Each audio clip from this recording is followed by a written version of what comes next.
Welcome back to Exegetical Tools Basic Greek videos. In this video we're looking at prepositions, and this will be probably a little bit of a shorter video, but a very important one. Prepositions in Greek function pretty similarly to the way prepositions function in English, but there is one major exception that should be noted. That major exception is that in Greek, prepositions govern nouns, that is, they precede nouns and govern them. They govern nouns, and those nouns have to be in certain cases to be grammatically correct. So, for example, dia, this preposition down here, dia can be followed by a noun in the accusative or the genitive. So, in a dia with the accusative, for example, dia tuto, on account of this, which occurs pretty often in the New Testament. Tuto there is accusative singular neuter from hutos, meaning this. And so because you have dia and then you see a noun in the accusative right after it, the dia is governing it or clarifying its meaning, then you know that it means account of. You know that it does not in that instance mean by or through, which it would mean if it were if the noun were in the genitive case.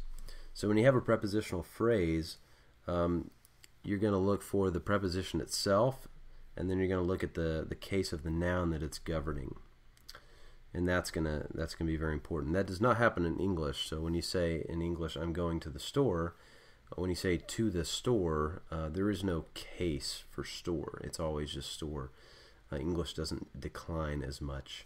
We have cases for personal pronouns, things like his and him and he, things like that. But we don't have them for typical nouns usually. Something like into the store will always be store. Out of the store, from the store. Store is always just store. So that is one major difference.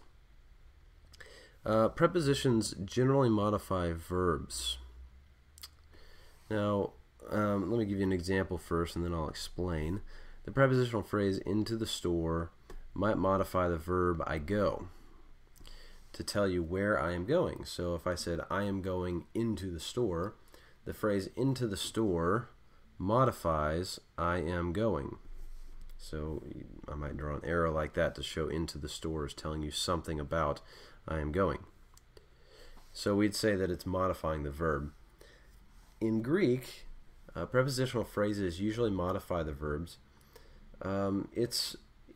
Sometimes it's pretty obvious that a prepositional phrase must be modifying a noun, but some commentators are more willing to see prepositional phrases modifying nouns, whereas others are not. I personally tend to try to find a verb to allow the prepositional phrase to modify. I think it's more natural, and because there's actually a way in Greek that's used pretty commonly to allow a prepositional phrase to modify a noun, and that is the second attributive position, where you have article, noun, article, adjective. And that adjective can be a prepositional phrase. So you can have something like the saints, the in Colossae, to mean the in Colossae saints, or the saints who are in Colossae. So that's actually a way that you can express that a prepositional phrase is modifying a noun by putting it in the second attributive position, by adding that article in there, as opposed to just having something like the saints in Colossae. That's not as common. So if a prepositional phrase is going to modify a noun, it's either going to be without the article and be elliptical, meaning that the author has intentionally left something out. Just like in English, when we say the man in the store, what we really mean is the man who is in the store. It's an elliptical way of talking that's briefer and everybody knows what we're talking about. So it's still okay to do grammatically, but it is omitting something that's essential. Similarly, in Greek, you could have that, but more often you'll have it, the prepositional phrase, put in the second attributive position. Now, as far as determining the meaning of a preposition, there's 3 steps, if you need to go all the way to the 3rd step. So first, see which meanings are possible for the preposition given the case of the noun that it governs. So to stick with dia, if the case of the noun that follows it is the accusative, it's pretty much just going to be on account of. It'll be causal almost every time. If it's genitive, if the noun that follows it is the genitive, then it's going to be either by, meaning something like means or instrument, or it could be through, meaning spatial. So two different types of meanings there that are possible. So let's say that you have dia with the genitive. You've seen which ones are possible, means and spatial.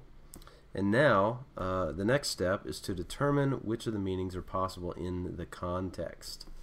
So you may have a context, let's say, just for argument's sake, that your context allows both a means or an instrument and a spatial interpretation of the prepositional phrase. In that case, you go on to step 3, and you're going to discern one or more reasons. This is very reasons why one of the meanings is most likely. So by reason, I mean if I were to ask you, why do you think it means through spatially, then you would respond to me because X. You would give me a reason. And usually those reasons are going to be founded on evidence. For example, you might have other places in the author's corpus, like if you're in Paul, you can look at Paul's other writings and see the ways that he uses similar prepositional phrases. You can look at the way that prepositional phrase is used in wider Koine Greek outside the New Testament, in the Septuagint, in the Apostolic Fathers, in the papyri, different, if you're getting really intense about your research. And then you can bring all that evidence to bear to formulate reasons based on all that evidence, reasons why you think a certain prepositional phrase should be taken a certain way. Now that's on a very deep level of doing exegesis. If you're just reading the New Testament in the armchair, then typically just spotting that it's dia with the genitive and it means by or through, and then coming up with a quick gloss is enough to get you by, because you're doing that just to read and get more familiar with the language. But once you're on the deep exegetical level, these 3 steps are pretty crucial. I should say that these are common meanings over here. And as I say, you can see the heading here, common meanings. That means these are not comprehensive meanings, just common meanings. If you want comprehensive meanings, you're going to need to go to an intermediate or an advanced grammar. Wallace's Greek Grammar Beyond the Basics is very heavily used in the classroom. It's a very good textbook. It's very clear. There are a few downsides to it, I think, but for the most part, it's very helpful. The section on prepositions is great. He just lists all the prepositions, and then he lists the different meanings that preposition can have, divided by or organized by the different cases of the noun that it governs. So if you came across in, for example, I believe Wallace has about 8 different ways that in can be used. It can be used causally, spatially, temporally, with reference, means, manner, association, all types of meanings for in. It's very flexible. It's always followed by the dative, which is nice, but it has very many meanings. So if you come across a use of in that's unfamiliar, seems strange, you can't figure out how to translate it, can't figure out what in means there, don't just gloss it as in English, in. Actually struggle with what's the meaning of this prepositional phrase in the context. Is it causal? Is it expressing a cause of the verb? Is it expressing a means of the verb? What is it expressing? Always wrestle with that. And going to Wallace can help you out, because he can show you the flexibility of the preposition and all its various meanings. Even in Wallace, it's probably not comprehensive, but he might leave 1 or 2 out meanings, but it's a very good reference to have. If you don't have Wallace, or if you want to buy a book in addition, Murray Harris's Prepositions in Theology, published by Zondervan.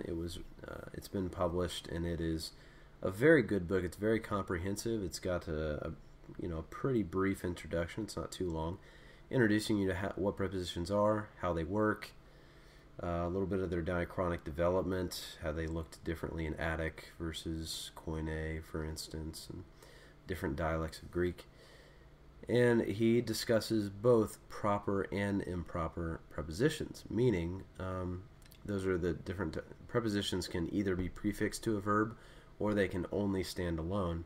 And he discusses both types, not just the ones that stand alone. So that's a very good reference to have if you'd like that. Now, before we look at the common meanings of the prepositions, this chart I have, one chart I do have that I borrowed from Wallace. This is actually taken directly from Wallace, page 357 of Greek Grammar Beyond the Basics. This is his chart, not mine. You can see just the frequency of prepositions in the New Testament, and this is very helpful because it shows you which prepositions you need to really know. Of course, that doesn't mean that you shouldn't know Anna, for instance, which is up here as the least common preposition, only 13 times in the New Testament. It doesn't mean you shouldn't know that. It just means that when it comes to knowing very, very in detail, or when it comes to figuring out what's going to be high priority in my vocab list, N is going to be very high priority, and you're going to need to know the major meanings of N, or the ways it can function in context. So you know that N is always followed by the dative, and you know it can mean in, by, or with, and those are good English glosses. But you need to know how it's actually functioning syntactically. So that means it can function as a cause, it can function as a manner, a means, etc. So N is very important, ace is very important, ek, epi, and you see, as you start going, these are all very important. Meta, peri, these are used very frequently. When you get down here to pro, anti, ana, they're not as frequent, but I mean pro is 47 times, and so words that occur 50 times or more are usually not footnoted in readers' Greek New Testament. So something like pro would barely make it into the footnotes. So it's very frequent as well. But these are the frequency of prepositions, something to take note of. So get these down really, really, really well. And then these, know their basic meanings, and you might need to refer back to Wallace to see what they actually mean. What are their various meanings for each case, and then in these cases, try to memorize them, but if you don't get them down perfectly, don't sweat it, because they're not as common. Now let's look at the actual, the common meanings of prepositions. I can't fit this whole thing on the screen, but I can start with that and scroll down. So there's no need to read through these all the way, but you can see the way this works is you have apo, and if it's followed by the genitive, it means from or out of. And that's probably what you would want to put on a vocabulary card, is apo plus the genitive, and then on the other side you'd put from or out of. It is good to put something, if you have out of, it's good to put something like spatial, because that shows you the actual function. It doesn't just give you an English translation, but it shows you how that word functions in connection with verbs and nouns. So do that for each one. Dia has 2 different cases. Epi is very flexible. It takes 3 different cases. You can see here that it can mean on and during in these, and then on the basis of it in these. So it's one of those prepositions that's very flexible, and just trying to learn the various meanings of this is difficult. But you can see over here it's used 890 times in the New Testament, so it is a very important preposition to learn. Often it's pretty obvious from context how it's functioning. I think as far as coming across epi in context, it generally seems pretty obvious. Something like on or upon is a very common meaning, during, but memorizing the various uses is helpful. I can scroll down so you can see the rest here.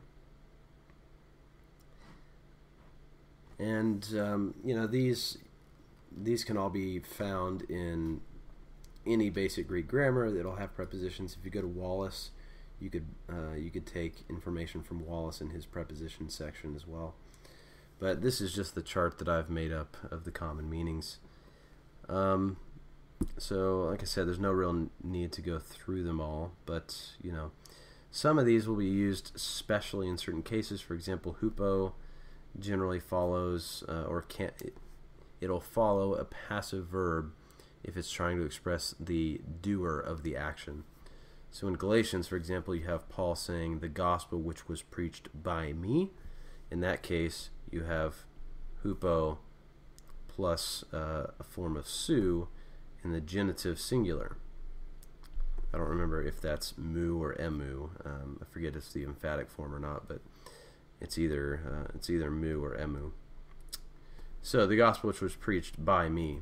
So hupo can express the doer of a passive verb. So there's special uses of prepositions like that, prepositions that are commonly used for certain things, and those are good to memorize as well. So those are prepositions. So just remember, prepositions generally modifying verbs. So if you have a verb, if you have a subject, verb, object, indirect object, and then you have a prepositional phrase, if you're, for example, flowing or something like that, then your prepositional phrase will be placed right underneath the verb, showing that it's modifying that verb. You're not often going to have something like subject, prepositional phrase, unless it's placed in the second attributive position, as I showed you before. That's a time when a prepositional phrase could be modifying a noun directly.